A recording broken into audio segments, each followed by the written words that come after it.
उमैर साहब अस्सलाम वालेकुम। वालेकुम सलाम। कैसे हैं आप, खैरियत से? जी तुम अजय भी डरे डरे हो। बिल्कुल, ये सफ़र इस तरह का है कि इंसान कभी कब गए, कैसे गए, किसके थ्रू गए, कितने पैसे दिए, फंसे कैसे, में पूरी स्टोरी बताइए। सर हम गए थे जुलाई 2022 में, हमें 1 साल हो गया। ओके, ठीक है। और हमारा जो एजेंट था जिसने हमें हमारे साथ एग्रीमेंट किया था वर्क परमिट का, ओके। सलीम शहजाद नाम है। ये सलीम शहजाद साहब की फ़ोटो प्लीज़ बीच में चला रही है ताकि लोगों को पता चलता रहे, आइंदा इन फ्रॉडियों से बचना है हमने। जिना इंटरनेशनल ट्रैवल के नाम से ये हफ्साबाद में इनका ऑफिस है। वाह जी वाह, क्या नेक नामी कमा रहे हैं हफ्साबाद करिए साहब जी। ये इंसान ने हमसे ये वादा किया था कि आपको माल्टा का वर्क परमिट मिलेगा। ठीक है, माल्टा का 1 साल का, और आपको कार्ड लेके देंगे, TRC कार्ड 1 ईयर का। ओके। और आपका बाई एयर सफ़र होगा। और जब हमने इनसे एग्रीमेंट कर लिया, इन्होंने पहले हमें दुबई का वीज़ा इशू किया, दुबई में गए, और उसके बाद इन्होंने हमें लीबिया मूव कर दिया। और जब लीबिया गए उधर जाके इनके जो साथी थे इन्होंने मिल के हमें किडनैप कर लिया। किडनैप भी कर लिया? किडनैप कर लिया। क्योंकि हमारे 3 दिन अपने घर वालों से रब्ता नहीं हुआ, ना हमारे पास नेट था, ना कोई फैसिलिटी। फ़ोन भी इन्होंने ले लिए थे हमारे, और हमारे पास जो पैसे थे वो भी ले लिए थे। फिर इन्हीं का बंदा था, इन्होंने फ़ोन किया, अदनान नामी, अदनान यासीन। यही सलीम साहब हैं जिनकी फोटोज हैं? जी बिल्कुल, ये अदनान है। इससे पीछे जो है वो सलीम शहजाद साहब की फोटो के ऊपर पैनल रोक दीजिए, सिर्फ उन्हीं को रखिए, इनको इन पर रोक दीजिए कि ये साहब हैं जो इसमें सारा जो नेक नामी जिन्होंने कमाई है अपने शहर की भी और लोगों की जो जिंदगियां जिन्होंने खतरे में डाली, ये साहब है वो। जी प्लीज़ सर, ये सिर्फ हम पे नहीं रुके, ये अभी भी ये काम कर रहे हैं। मेरा कुछ लोगों से अभी रब्ता होगा जो अभी लीबिया हैं, जो अदनान और सलीम के रेफरेंस से अभी भी उधर फंसे हुए हैं, कैंपे में, जो कैंप के अंदर हैं, जिन्होंने इन्होंने बंद किया। ये करते इस तरह, इधर से लेके जाते हैं कुछ और बता के, उधर जाके जो उनके पास पैसे होते हैं वो भी लेते हैं, पीछे से फैमिली को ब्लैकमेल करते हैं, जैसे कि इन्होंने हमारी फैमिली को भी ब्लैकमेल किया। अनफॉर्चुनेटली लकी हम इसलिए रहे कि हमारा एक जानने वाला हमारे साथ मुनव्वर नामी लड़का था, उसका उधर मामू था जो ऑलरेडी लीगल तरीके से रह रहा था, उसके बाद लीबिया में वो वर्क कर रहा था काफ़ी अरसे से। उसने हमें रेस्क्यू किया था, उसने हमें बचाया था। हमने एक वीडियो बनाई थी, जब इन्होंने हमें बहुत तंग किया हमने वीडियो बनाई, और इस पर्पज़ के लिए बनाई थी कि हमें इधर से कोई रेस्क्यू करे। जब उसे पता चला ये न्यूज़, तो उसने हमें फ़ौरन से इधर से ले गया। ठीक है। उसके बाद इन्होंने पूरे लीबिया में हमारी पिक्चर फ्लॉट की, सब एजेंटों को।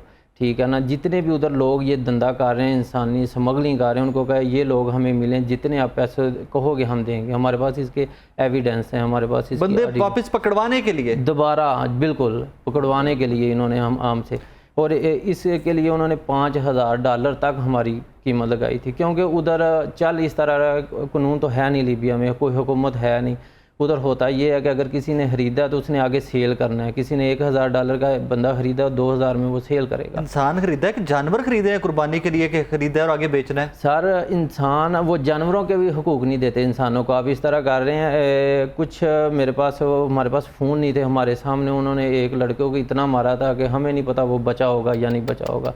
रीज़न क्या थी कि उसके पीछे जो घर वाले थे वो पैसे नहीं दे पा रहे थे। अल्लाह अकबर। ठीक है। उसकी वो टांग तो उधर टूट गई, वो चल के जा ही नहीं सका था, जब उन्होंने मार के उसको गाड़ी में बिठा के ले गए थे। ठीक है ना, हमें नहीं पता वो बचा था। साल का था वो उसकी उम्र होगी 22-23 साल। तो हमारे साथ वो कुछ हम हमारे ग्रुप में नहीं थे, लेकिन उधर जाके जो कैंप में हमें मिले थे, जिधर इन्होंने हमें बंद किया था, 12 साल के 17 साल के नौजवान भी थे। तो ये मोस्टली अच्छा, आपको उम्र भी समझ नहीं आई तब कि 12, 14, 15 साल के बच्चे को तो वर्क परमिट मिल ही नहीं सकता? ये हमारे साथ नहीं थे, ये किसी और एजेंट के थे, लेकिन जिस जगह बिके हुए थे वो भी आगे बिके हुए थे। जिस तरह इन्होंने हमें जो है ये वो उधर बंद किया हुआ था, उन्होंने ये सारे जहाँ पे बंद करते हैं वो क्या था, वो किस किस्म की लोकेशन थी, किस किस्म की जगह थी? वो उसमें कमरे थे, उसके बाहर 2 या 3 अरबी खड़े थे, कोई बाहर नहीं जा सकता था। अगर कोई जाता था, मतलब कि वो ऐसे समझे रेड लाइन है, उसके बाहर जिसने जाना उसने मरना है, वो वापस उसे लेके ही नहीं आते थे। पता नहीं किसी और जगह शिफ्ट करते थे या मार देते थे या क्या करते थे।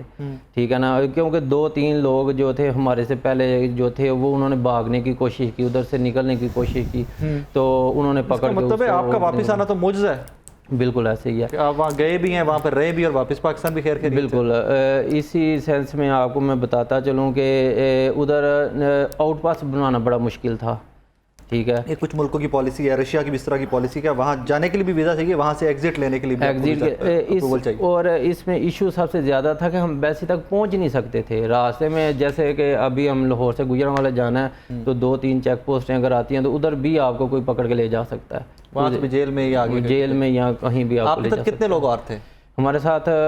तकरीबन जब हम गए थे 5 गए थे, लेकिन उधर जो हम रहे थे 30 से 35 लोग थे। आप वापस कितने आए? हम 8 लोग वापस आए थे। सब खैर खैरियत से आ गए? जी 8 हरिया से आ गए। और बाकी लोगों का हमें नहीं पता। कुछ लोगों अभी उधर कैद हैं, कुछ आगे डंकी लगा गए हैं, और कुछ क्या हमें जिनसे कांटेक्ट है वो जो चले गए हैं उनसे रब्ता हुआ, उन्होंने बताया कि हम आ गए हैं और हम इन्होंने जोर जबरदस्ती नहीं, माल्टा में नहीं गए, वो इटली में गए हैं जोर ज़बरदस्ती। जिस तरह के ये साने हुआ ये जा रहे थे, ये इसी तरह ये तो बड़ी बोट पे थे, वो छोटी स्पीड बोट पे, जिसका तो बिल्कुल आप गारंटी नहीं है कि 5 मिनट की भी, ठीक है ना, वो उल्ट आपने वो रूट देखा है लिबिया से इटली का जो समुद्री रूट है, आपने जरा ऑब्जर्व किया है अभी वो आजकल? हाँ बिल्कुल, इस आने के बाद देखा है आपने? बिल्कुल। वो तकरीबन गैर मुमकिन है छोटी बोट पे क्रॉस करना, तकरीबन गैर मुमकिन है। वो गैर मुमकिन तो नहीं कह सकता, लोग चले भी जाते हैं उसमें, लेकिन 95% चांसेस आप रास्ते में डूब जाए। सर इसमें सबसे बड़ी दुख की बात ये है कि जिसमें जो है ना, ये ज़बरदस्ती लोग, जिस तरह हम गए थे, हमें इन्होंने जिस तरह रखा था, हमें ये 2 ऑप्शन देते थे कि पैसे दो,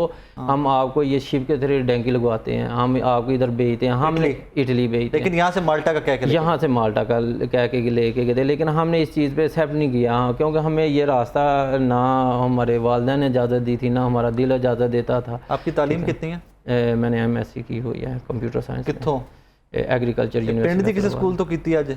MSc भी पिंडों कीती अज कि तुहाडे वर्गे पढ़े लिखे बंदे नहीं पता लगा कि इट्स अ प्योर फ्रॉड, कि आप जैसा, मतलब मैं तुहाडे से अगर तुहाडे तो इस तो पूछना पे सख्त सवाल है, ड्यू अपॉलॉजीज, कि अगर नाज़रीन एक MSc किए हुए बंदे को नहीं पता चल रहा कि उसके साथ कितना कैलकुलेटेड फ्रॉड किया जा रहा है, तो मेरे जैसा आम आदमी के जो बहुत क्वालिफाइड नहीं है, कि किसी पिंड च बैठा है जिसने दुनिया नहीं देखी हुई, उसको आपको वो ट्रैप करना, उससे पैसे बटोरना, उसको इस सारे मामले के अंदर उलझा के वहां जाके कैद कर लेना कितना कन्वीनियंट होगा, वो मेयर साहब की जुबानी सुन लीजिए।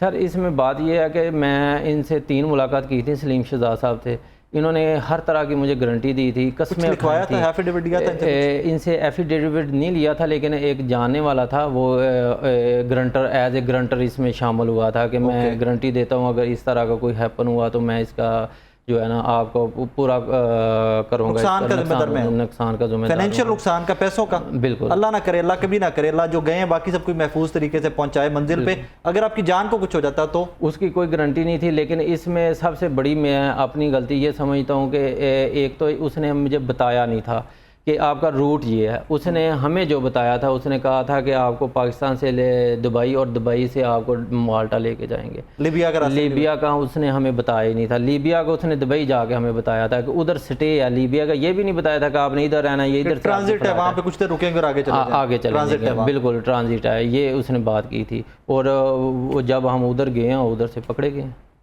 ठीक है ना।